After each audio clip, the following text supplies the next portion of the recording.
When Mansa Musa finally returned to Mali, he was not the same man who had left.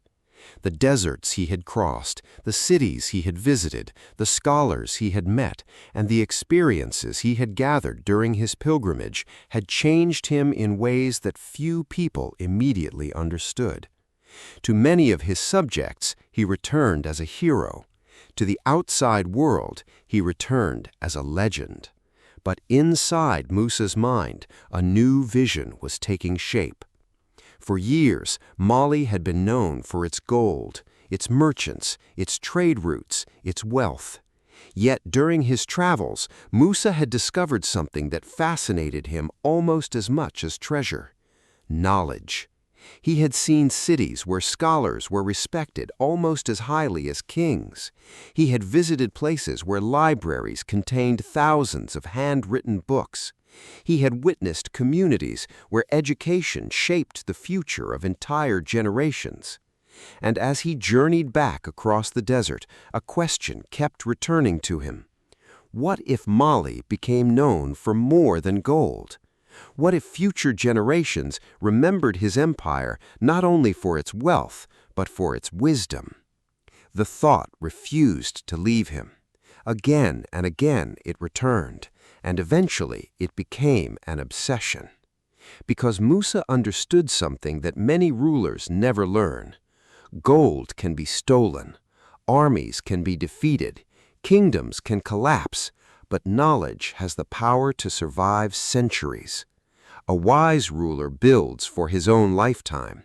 A visionary ruler builds for generations yet to be born.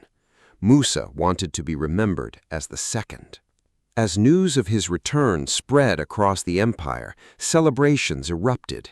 Villages welcomed him home. Officials praised his achievements. Merchants spoke proudly about the fame he had brought to Mali. Yet while others celebrated the past, Musa focused on the future. One of the most important decisions he made after returning was to bring skilled scholars, architects, and teachers into his empire. This was not a common decision for rulers of the time. Many kings invested primarily in military strength. Others focused on accumulating more wealth. Musa chose something different. He invested in minds. He understood that a kingdom's true strength came not only from its resources, but from its people. Soon, scholars from different regions began arriving in Mali. Some came seeking opportunity. Others came because they had heard stories about the wealthy ruler who valued learning. Many discovered that the stories were true. Musa welcomed them. He supported them. He encouraged intellectual growth. And slowly, almost quietly, a transformation began. At the center of that transformation stood a city whose name would one day become legendary: Timbuktu. Today, many people know the name Timbuktu, but few understand what it once represented. In Musa's time, Timbuktu was growing rapidly. Located near important trade routes, it attracted merchants, travelers, and scholars from across vast regions of Africa and beyond. The city possessed potential. Musa intended to unlock it. Under his leadership, Timbuktu began evolving into something extraordinary. Mosques were expanded, educational institutions grew, scholars settled there, students traveled long distances to study. The city gradually transformed into one of the intellectual centers of the Islamic world. Imagine arriving in Timbuktu during this period. The streets would be filled with merchants discussing trade. Travelers would share stories from distant lands. Religious leaders would debate important questions. Students would gather around respected teachers.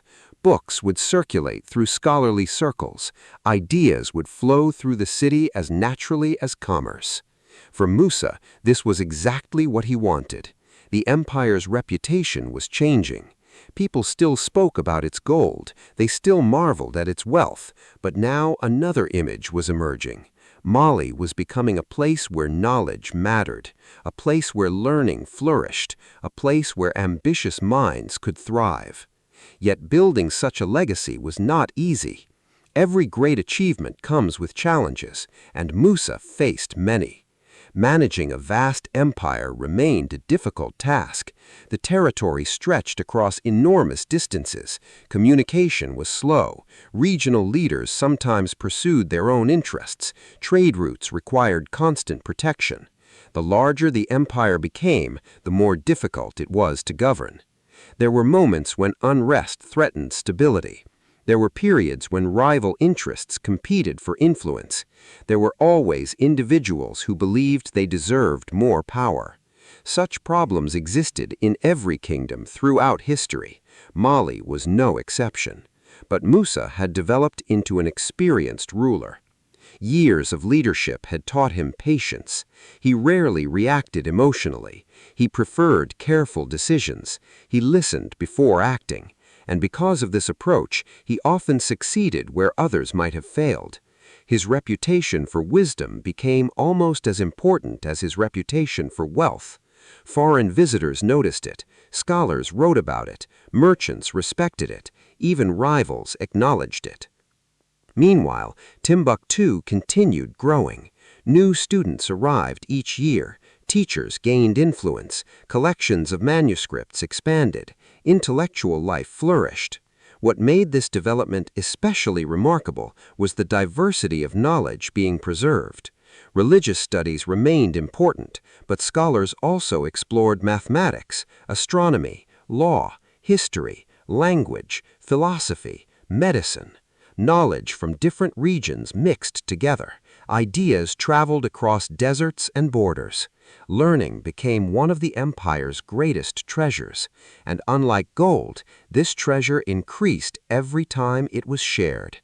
Musa took pride in these accomplishments, yet despite all he had achieved, he understood a difficult truth. Nothing lasts forever. Not wealth, not power, not even great empires. History had taught him that lesson. Kingdoms rose, kingdoms fell. Civilizations flourished, civilizations disappeared. The question was never whether change would come. The question was whether a ruler's legacy could survive it. This realization influenced many of Musa's later decisions. He wanted to create institutions that would endure beyond his lifetime. Buildings could crumble, but traditions could survive. Gold could be spent, but education could continue. He hoped future generations would protect what he had built. For a time, it seemed they would. The empire stood strong, trade remained prosperous, learning expanded. The future looked bright. But history rarely follows a simple path. Beneath the surface, forces were already gathering that would eventually challenge everything Musa had worked so hard to create. Succession questions lingered, regional ambitions persisted, external pressures continued evolving. The empire remained powerful, but no empire remains untouched by time. Musa could not stop the future. No ruler can. He could only prepare for it. As he entered the later years of his reign, he spent increasing amounts of time considering what would happen after he was gone. Who would inherit his responsibilities? Would they possess his vision? Would they protect the institutions he had built? Would they understand the importance of knowledge as well as wealth?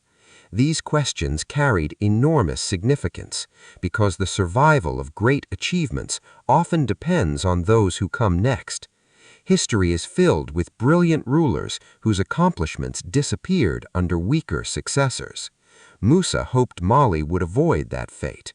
Yet deep down, he knew the future remained uncertain. The empire he ruled was become one of the greatest powers in the world. Its wealth was legendary, its cities were thriving, its reputation stretched across continents, and at the heart of it all stood a ruler who had transformed a prosperous kingdom into a civilization admired for both riches and learning. But time moves forward for everyone, even kings, even legends.